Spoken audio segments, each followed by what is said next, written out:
What's going on, YouTube? I'm AGV King Raw from AGV Webisodes, and right now we're on the road to 1,000 subscribers. So if you could do your part, I greatly appreciate that. Thank you. But today we got somewhat of a sad story. We got the rapper or scammer or entrepreneur or whatever you want to call him, Bandman Kevo. Bandman Kevo, the dude with the purple Lamborghini, the dude with all the that lives in Miami and in Dubai and only pays $900 in child support, which I'm not knocking. I ain't knocking you for paying how much you pay for child support.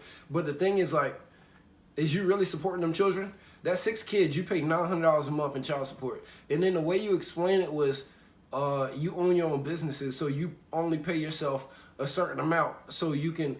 That's kind of crazy, bro. Like, I ain't even gonna lie, bro. It's not even in a way to set up.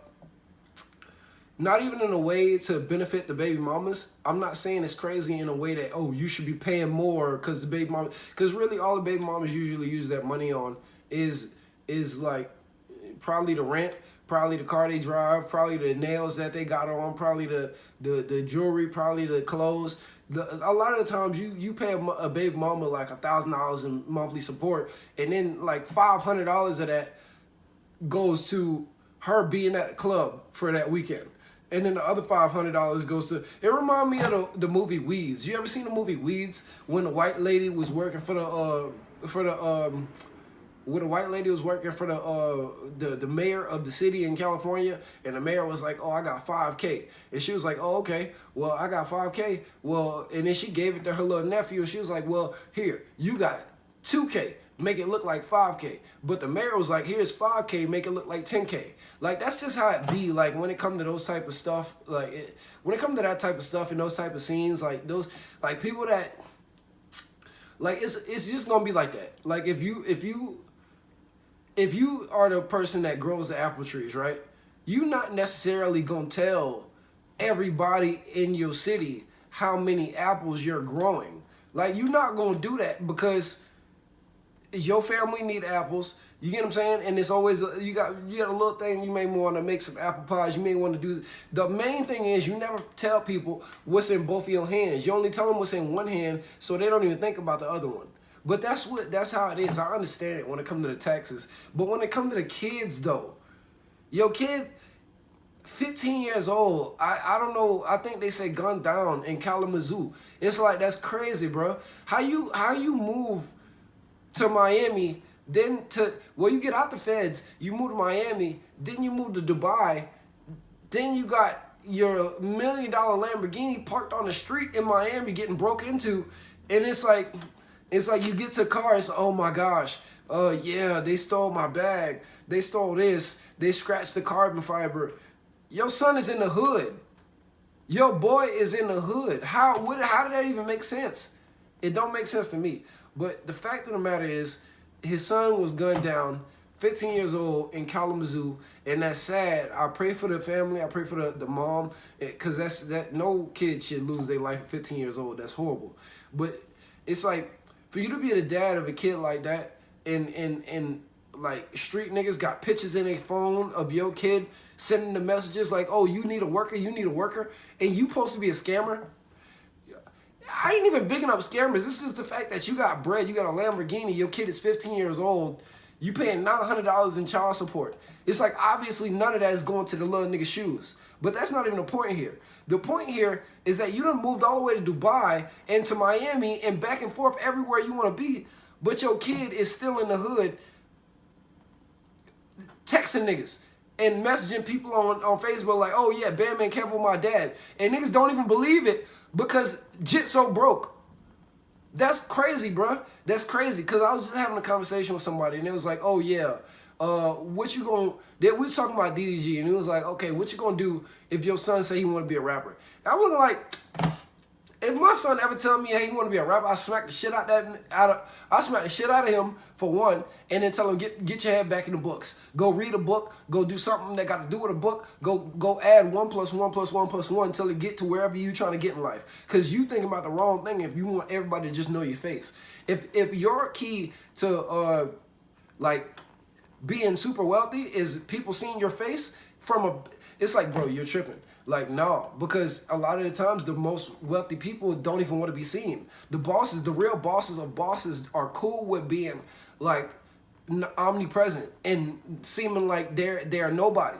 The bosses of bosses are cool with wearing Skechers and driving Toyotas. But the thing is, it's always like somebody else that's like, oh, look at me, look at me, look at me. And even me as a black person, you start to gain these things, and it's like, oh, like we in Broward, we just do this because this is like a Broward thing. But then at the end of the day, it's like, what do? You really, it's like either you're building or destroying. And if you haven't built to a point where you can keep building, why are you buying? Like, you shouldn't be a consumer when you're still in the streets or still in the hood. It's like, it's either you're a businessman or you know what I'm saying? You know what I'm saying? Why would I buy a pound? I mean, why would I buy an ounce when I could buy a pound and give you, why would I do that? It's just, when you a businessman versus a street nigga, it's a different thing. So it just comes back. I don't know, man. It's sad to see that his son died. It's sad to see that the way it's playing out. But my thing is, and I don't like how Aunt Glizzy going crazy too. You going crazy. Aunt Glizzy going crazy. But this is the thing. If you working to get your kids out of the hood, or if you know that you don't want to be there, why would you even let your kids stay there? And is it building something? Is it making them better? Or I don't know. I look at a situation like Gilly, and it's like, bro, we not working to have our sons in worse positions than we were. Because if you still alive and your son is dead, obviously he's in a worse position than you ever been. So it's like, that's crazy. It's like, are you having kids because you love the kids or you love the mom? Or are you having kids, or are you buying Lamborghinis to collect insurance checks? Like, is the kid an insurance check? Because I'm pretty sure that kid had insurance, like on his life insurance. A lot of street niggas don't even know about that. You don't even know about that. But I can guarantee if Bandman Kevo got 6 kids, all of them kids every month, the insurance is getting paid up on it. The life insurance is getting paid up every month. So what you think, he didn't have insurance on his Lamborghini? Like when he broke into the window and it's, oh, I got scratches on my carbon fiber, I got scratches on my paint. You think the next day he posted a brand new $50,000 chain. His son died. The next post after that was a big watch bust down. So it's like, what it means to me is you're obviously, I don't know, because I don't want to put that on nobody. But it's like, it seems like every time somebody dies, it's a life insurance. Or people just start balling out of control. It's like, you really got to pay attention to these things, because I seen that whole story with that white dude that killed his whole family, and he's still trying to get, like, go to court and get it returned. But he killed his whole family. And he played, what is Murdoch? Alex Murdoch killed his whole family, played like he ain't no shit, and then told the court, oh, let's go to court again, because y'all don't know what y'all talking about. Even when you talk about Queso from Tampa or whatever, with them boys, it's like them boys, like, bro, Queso went to jail, he had a couple dollars in his account. Now you got a bunch of people saying, oh, free Queso, free Queso. It's like, bro, what? Like, and then Queso saying, oh yeah, I want my he want to go back to court because he feel like it ain't enough stuff to charge him with the actual shooting, when he done made 50 rap songs. But what are y'all talking about? What is the internet? I'm for real. What is the internet nowadays? Like, what are we doing this for? What are we doing this for? Because if you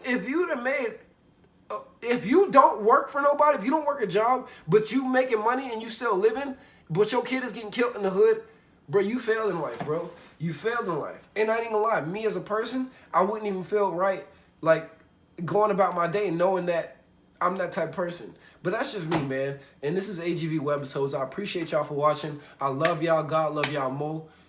Subscribe. I'm on that road to 1,000 subscribers, 1K subscribers. But I appreciate y'all, man. Thank y'all for watching. AGV King Raw.